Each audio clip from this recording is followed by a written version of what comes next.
เดี๋ยวพังเบิ่งมื้อนี้อืม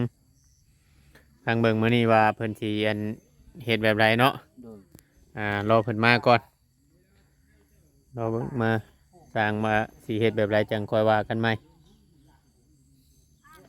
ยังเหลือแต่มุงโพนนี่บัดนี้สะลงไปนี่อีกจังหน่อยยังบ่ได้มีไผเว้าในไลน์บ่ในเรื่องหงเรื่องเฮือนนี่ ยัง ทางบ่แซนมันยังก็ยังบ่ได้ว่าในไลน์ โดย อืม อ้อมบ้านก็ดีเพราะว่ามันจังเย็นจังหยังพี่น้องเนาะกุดปลูกไว้แหละพี่น้องคำว่านั่นก็นั่นบ่หน่อไม้ก็เฮาเอาใหญ่มาปลูกทางนี้ก็ได้ทางหลังบ้านทางเบื้องคนบ่ถิ่มได้บ่แต่บ่มีเฮายังซื้อหน่อไม้หยังหน่อไม้เลี้ยงน้องบ่โดยเอ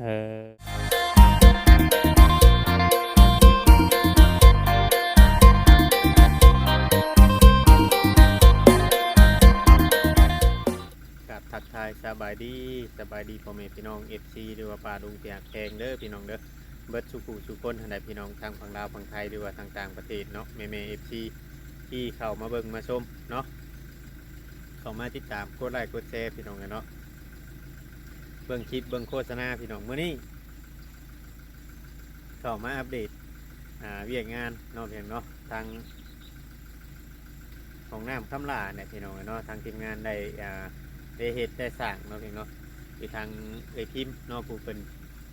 นผู้รักผู้ใหญ่เนาะพี่น้องผู้เพิ่นออกเงินออกคำในการเฮ็ดของน้ำนี้เพิ่นก็ว่าทางทีมงานเข้าไปช่วยกันอัปเดตเบิ่งพี่น้องเนาะมื้อนี้ก็ได้มากับตู้ซิดพี่น้องเนาะเอาเงินค่าสร้างของลุงแก้วที่พิมพ์เพิ่นได้ฝากมาตืมเนาะนำตู้ซิดนี่แหละฝากมาตืมแต่มามอบให้ทางบอบอสมอบให้ลุงแก้วเพราะงานเพิ่นน่าจะได้เอามื้อนี้พี่น้องยังเหลือแต่ติดหัวสวมกับนั่นพี่น้องเอ้ยยังเหลือแต่ติดหัวสวมกับติดบานประตูพี่น้องเนาะอย่างไรก็มาเบิ่งมาชมนำกันพี่น้อง FC พี่น้องเนาะคือสี่สำเร็จเรียบร้อยมื้อนี้พี่น้องเนาะพอดีมานำทางเมื่อกี้นี่คำลาไล่นั่นพี่น้องคำลาได้ออกไปข้างนอกแต่เฮาเข้ามาก่อนเนาะเฮาเข้ามาก่อนนะเฮาบ่ได้ถ่ายคือตู้ชีดเพิ่นถ่ายอยู่หน่อยนึงถ่ายคำลาออกไปซื้อพริกเนาะพี่เนาะซื้อพริกกับซื้อเกิบอย่างไรก็เบิ่งชมนำกันพี่น้อง FC เนาะเพียงเนาะทีมงานก็ยังบ่มีไผเข้ามาดอกมื้อนี้พี่น้องเนาะอย่างไรก็ฝากในเด้อพี่น้องเด้อฝากนำเมพี่น้องเนาะ FC เบิดทุกคนนั่นแหละทางฝั่งลาวฝั่งไทยก็ได้พี่น้องเนาะเข้ามาแล้วก็อย่าลืมกดไลค์กดแชร์ให้บ่าเวียงแน่พี่น้องเบิ่งคลิปเบิ่งโฆษณาให้โดยที่ว่าบ่ขามโฆษณาพี่น้องเนาะในเรื่องบ้านเรื่องเรือนคือว่าเวียงเว้าเนี่ยในเรื่องบ้านเรื่องเรือนของคำลานี้ยังบ่มีแผนเทื่อพี่น้องว่าทางทีมงานเฮาก็ถามกันอยู่พี่น้องผู้นั้นได้ตัวนั้นผู้นี้ได้ตัวนี้บ่ถ้าว่าไร่ก็พอเฮ็ดก่อนก็เฮ็ดไรอันนั้นก็เฮ็ดคือว่าในการเฮ็ดนี่ก็เฮาก็อยากให้ทางผู้รักผู้ใหญ่และชมทบกันพี่น้องเนาะหลายๆคนหลายๆฐานยิ่งดีพี่น้องบ่ได้กีดกันหรือว่าบ่ได้ว่าผู้นั้นสิเฮ็ดผู้เดียวผู้นี้สิเฮ็ดแนวนั้นอันนี้บ่พี่น้องเนาะเฮ็ดหยังก็เฮ็ดรวมกันทำบุญรวมกันพี่น้องเนาะคือว่าเวียงก็เข้ามาแต่ละมื้อก็มาอัปเดตนี่แหละพี่น้องมามื้อนี้ก็มีการเปลี่ยนแปลงก็คือเพิ่นปลูกต้นกล้วยพี่น้องเนาะเพิ่นปลูกต้นกล้วยปลูกกอหน่อไม้พี่น้องเนาะจังได๋ก็สิรีวิวให้เบิ่งเด้อพี่น้อง FC แปลงก็แบบนี้แหละพี่น้องเนาะในห้องน้ำพี่น้องเนาะในห้องน้ำบ่มีกล้องมุมกล้องกับโทรศัพท์ก็คือว่าเนี่ยพี่น้องมันก็อยากสั้นๆแน่เด้พี่น้องห้องน้ำนี้คือว่าแล้วยังเดือแต่เทกันเปื้อนนี่แหละคำว่าเพิ่นที่เทเฮาก็ยังบ่ฮู้นำเพราะว่าเฮาบ่แม่นผู้อันนั้นพี่น้องคุยงานนะเฮากับเพิ่นว่าในไลน์เฮาก็ไปนำเพิ่นนั่นแหละกับติดหัวส้วมติดบานประตูเนาะถ้าว่าเพิ่นเข้ามาในมื้อนี้ผู้ทางคำลาก็มาแล้วผู้ว่าเพิ่นก็ตามหลังเฮาเข้ามาโอ้มาบัดนี้นั่นเพิ่นเชียร์เบิดแล้วพี่น้องหญ้ายุบในพื้นที่เนาะ หญ้ายุบในพื้นที่นี้คือว่าเสียแล้วเบิดแล้วอืมมีการเปลี่ยนแปลงหลายพี่น้องกันเนาะมื้อนี้ก็คือว่าหั่นแหละนี่ต้นกล้วยเพิ่นก็ปลูกเลยนี่ปลูกนี่ปลูกเบิดแล้วต้นกล้วยเมื่อวานนี่ไล่มาก็ปลูกรถเออนี่ดูชิดโอ้หญ้าหยอกหญ้ายุบแล้วบัดนี้พี่น้องเนาะอืมเป็นแล้วพี่น้องยังเดือแต่เจือนพรวนลงอีกหน่อยนึง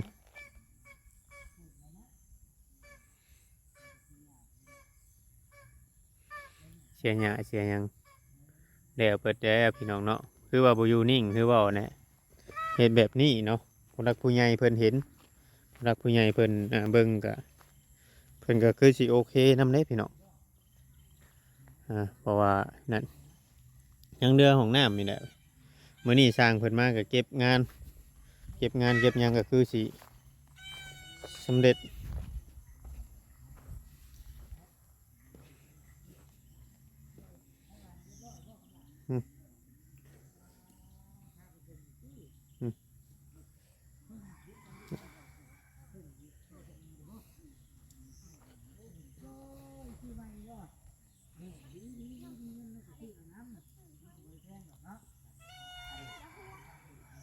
อืม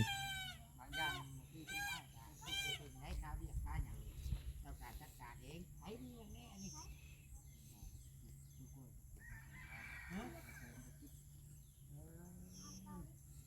พี่น้องอันนั้นอย่าที่ว่ามัน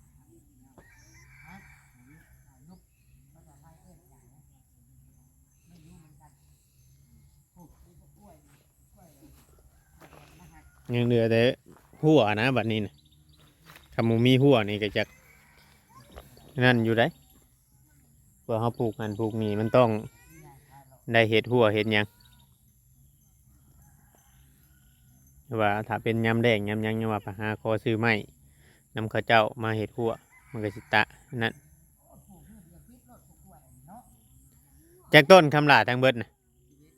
11 ต้น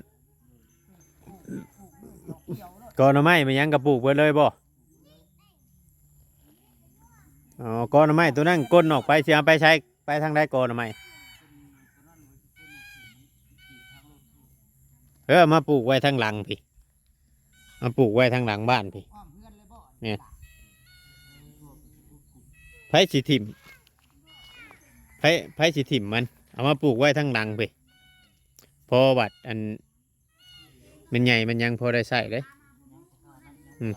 แต่บ่มีเฮายังได้ซื้อเอาได้กอหน่อไม้ปลูกเพิ่งได้ก็กล้วย สบายดีเด้อบ่เวียง ใบดีปลูกเพิ่งได้ก็กล้วยปลูกตอนแดงบ่เออ เซนนี่ก็พร้อม แล้วก็นายยุบในเชียร์เพิ่งได้ใช่ เชียร์กลางคืนเชียร์กลางคืนเลยมีเวลาคิดฮอดอายอยู่บ่อายคิดฮอดบ่ได้มามื้อนี้เขาว่าเอามีคนบ่มีคนกวนตีกันเนาะเด้อ อันนี้ยังเรือหมุงนี่เนาะ เด้อ เรือหมุงนี่เพราะว่าแลนมันสิอยู่นอกคุณไอพี่เสียไปอีกจักหน่อย ผมเริ่มยาวเลยเด้อผมนี่เด้อกันว่าได้ออกไปนอกกาตัดน้ำตัด กับ ข้อบ่ เดือน เข้าไปบ่ได้เลยเอาเลย บางโพนเนี่ยน้อยนึงเนาะเสียออกไปจักเล็กจักน้อยให้มันเป็น หอดกล้วยเลยเนาะ ยันล่มใช้เช้าได้ฮะ คนหน่อยบ่ แม่นไหม เพิ่งพี่น้องเดี๋ยวจะคิดทีพาทุกคนมาเบิ่งลูกอันนี้บ่เวียงฮอดกันได้แล้วบ่เวียงของน้ำนี่เฮ้อ ยังเดือแต่ติดหัวส่วมครับมันอันนั้นหั่นแหละเดือแต่ติดหัวส่วมติดบานประตูหั่นแหละบัด โอ้เราลบข้างในเนาะอันข้างของน้ำนี่เนาะ แม่น คนอันตอกลบข้างในอัน โดยตอบลบข้างในใช้ไม้อันแบนลมมันก็เอาไม้18เลย แบบมันแน่นความแข็งแห้งนะ แต่ว่าวงกบนี่ตั้งจุอันนั้นเลยเนาะ แม่น จุนี่เลยวงกบนี่ เพราะมันไม่ได้สูงแน่นห้องน้ำแบบพอดี พอ อดี นั่นเลย เนาะ แม่น แต่ว่าสิเฮ็ดสูงขึ้นจากพื้นแน่เนาะ เพิ่นยังสิเทอันกันเปื้อนหอบอยู่ว่ะคำน่ะ เทกับเพื่อนหัวปูนบ่พอ เพิ่มบ่ได้ซื้อมาเพิ่มบ่จ้ะ ยัง ฮะปูนเบิดเด้อบ่หวาน มันยังหน่อยนึงอ่ะเพิ่นว่าสิติดสุโขกับอันนั้นก็เบิดเลย อ๋อ ก็ตัวอยู่ในก็เบิดบ่พอ เนี่ย สิก่ออีกก่อหยัง ก็ตัวเบิดอันนั้นตัวสวมเด้ อ๋อเดี๋ยวพังเบิ่งมื้อนี้อืมพังเบิ่งมื้อนี้ว่าเพิ่นสิอันเฮ็ดแบบไรเนาะ โดย รอเพิ่นมาก่อนรอเบิ่งมาสร้างมาสิเฮ็ดแบบไรจังค่อยว่ากันใหม่ยังเหลือแต่มุมโพนนี่บัดนี้สะลงไปนี่อีกจังหน่อยยังบ่ได้มีไผเว้าในไลน์บ่ในเรื่องหงหนึ่งเฮือนนี่ ยัง ทางบ่แซนมันยังก็ยังบ่ได้ว่าในไลน์ โดย อืม อ้อมบ้านมันดีเพราะว่ามันจังยิ้มจังหยังพี่น้องเนาะ กุดปลูกไว้แนะพี่น้องคำว่านั่นก็นั่นบ่หน่อไม้ก็เฮาเอาใหญ่มาปลูกทางนี้ก็ได้ทางหลังบ้านทางเบื้องคนบ่ถิ่มได้บ่แต่บ่มีเฮายังซื้อหน่อไม้ยังหน่อไม้เลี้ยงน้องบ่ โดย แต่มันยังบ่ใหญ่เนาะก็มันยังบ่ใหญ่ก็นั่นก็สิก้นบ่ซะอยู่ทางน่ะ บ่ก้นกัน ปาไว้ได้เนาะอืม ของเขา อืมมีแต่บ่ได้ละคุมไผแหนใหม่โตตัวทางเขาหั่นเนาะ โดย มันยังมีโตเลยพี่น้องอยู่ฮะทางเขาก็สิ เริ่มแปล นะ นเลยเนาะบ่ได้มามื้อเดียวกัน เป็นได้เพิ่นได้เชียร์บัดนี้ลูกก็ย่างไปไล่บัดนี้ มีความแตกต่างโลด ย่างไปย่างมาก็สำบายบัด นี่แหละนี่บ่แรกก็มาแถวนี้ก็ยังอยากพกอยู่คำหลาเด้อ ตะปอดตะปูเบิ่งได้ แต่ปลูกง่ายช่ำนี่ ขวบลงไหม จุบพี่น้องโอ้ยเรียบร้อยแล้วเด้อ ทางโอ้ยๆเด้อ โอ้ยตัวนั้นนะตัวที่อันนั้นคำว่าเพิ่นเทกันเปื้อนหอมนี่ก็พอดีเลยได้แห่ชายนี่พอดีเลย อาวีง ว่าแห่ชายนี่สมมุติว่าเทกันเปื้อนใส่ทั้งหน้าทั้งหยังคำเราซื้อปูนมาอีกประมาณ3 ศอก2 ศอก3 ศอกนี่พอดีว่าปูนเบิดคำด่าว่าปูนเบิด ฮะ อันนั้น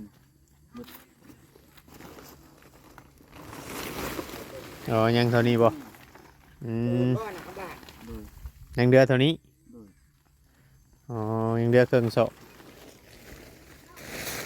ที่ทั่วสวมนี่ก็เบิดแล้วบ่พออีก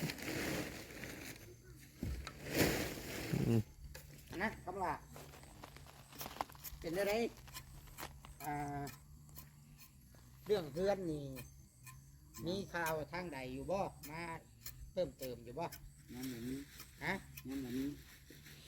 ว่าสิตั้งข่าวตั้งอย่างก่อนยังบ่มีบ่อืม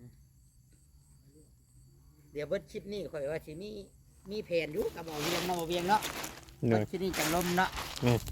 ข่อยมีแผนอยู่แต่ว่าหมู่สิเห็นดีนํบ่เท่านั้นแหละ ต้องเบิ่งเนาะ แม่นแต่ว่าเฮาสิมีแผนเฮาสิเว่าในคลิปเพื่อว่าผู้รักผู้ใหญ่เพิ่นเห็นดีเด้ เลย เพราะว่ามันสิฮอดเข้าพรรษาแหละถ้าคำลาบ่ตั้งเสา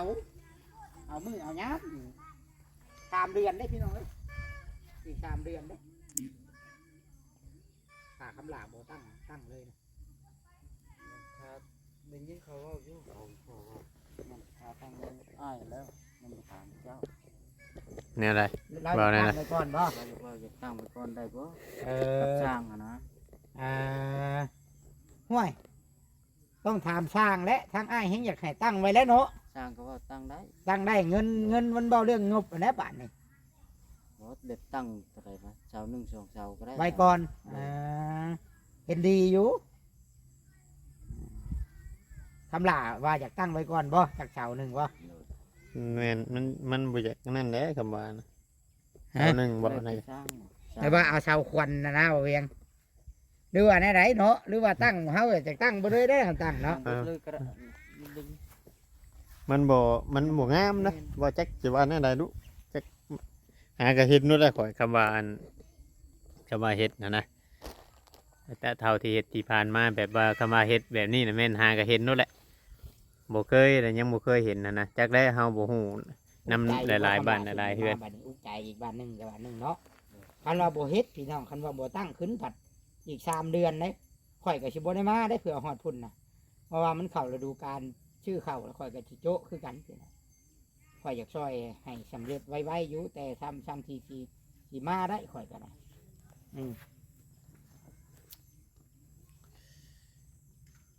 อ่ะโอค เดี๋ยวจังร่วมกันกับทีมงานอีกเทีนึง แม่นให้อันนั้นทีมงานมา มัน ก่อน หลาย เนาะ คน เดี๋ยวให้ เพราะว่า เลี้ยงร่วมกันครับคำหลากก่อนเด้อ โมเมน เด้อ ว่าอันนั่นดอกพี่น้องกันเนาะเฮา คลิปก่อนเด้อสบายดีคำหลาก สบายดี เพราะว่า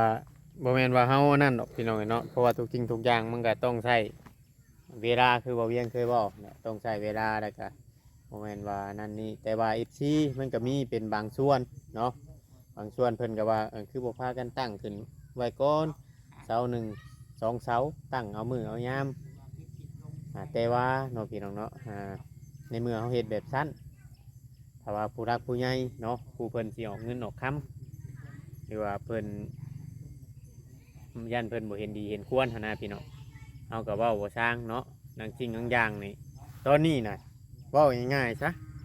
เว้าแบบแจ้งๆให้ FC ฟังซะเนาะเพราะว่ามันบ่มีแบบ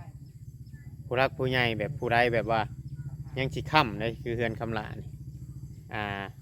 บ่มีผู้ใหญ่ว่าข่อยนี่สิค้ำเด้อว่าสิพาหมู่เฮ็ดเด้อว่าง่ายๆว่าเป็นตัวตั้งตัวตึงว่าง่ายๆใช่เนาะมันยังบ่มีแบบนั้นถ้ามันมีแบบนั้นเนี่ยเฮาสามารถเฮ็ดได้ย่อขึ้นเสาหนึ่งต้นหนึ่งสองต้นนี่เฮาสามารถเฮ็ดได้เพราะว่าเพิ่นจะหาเงินไปเรื่อยๆแต่ตอนนี้ก็คือว่ารอแค่ว่ามีการสมทบรอแค่ว่ามีการสมทบเข้ามาหลายคนผู้นี้สมทบในนั้นผู้นี้สมทบในนี้นี่แบบนี้ได้นี่บางคนแต่ก่อนเนาะก็มีคอมเมนต์ว่าก่อนเช็ดของน้ำคือบ่พากันซื้ออุปกรณ์มาเฮ็ดเฮือนตั้งหยังนี่ก่อนแต่นี่มันเป็นคนสิ้นชวดว่าทางผู้รักผู้ใหญ่เพิ่นสิเฮ็ดตัวนี้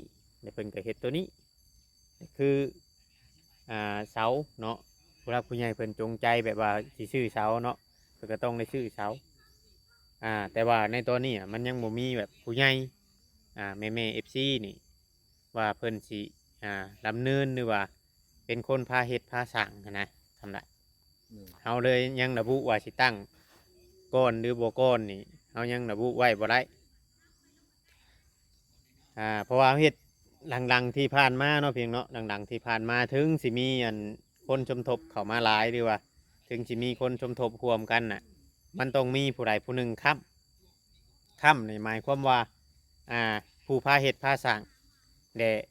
คนอื่นเข้ามากะช่วยเป็นบางอย่างเป็นชิ้นส่วนเนาะผู้นี้เอาตัวนี้ผู้นี้เอาตัวนี้ยังเฮ็ดเทือนนี่เนาะผู้หนึ่งเอาเสาเนี่ยผู้หนึ่งต้องมีไม้ผู้หนึ่งต้องมีสังกะสีหรือว่าผู้หนึ่งออกแห่ออกทรายออกดินบล็อกแบบนี้นะมันต้องนั่นแต่ว่าหลักๆแล้วก็คือว่าผู้โตค้ำตัวตึงก็คือว่าผู้เพิ่นออกเงินหลายออกเงินหลายแล้วก็เพิ่นพาหมู่เฮ็ดเพิ่นพาพักพวกเพิ่นเฮ็ดแบบนี้เฮาก็กล้าสามารถแบบว่าถ้าเพิ่นช่างว่าตั้งขึ้นก้อนเอามือเอาวันมันก่อนเด้อจักเสาเอา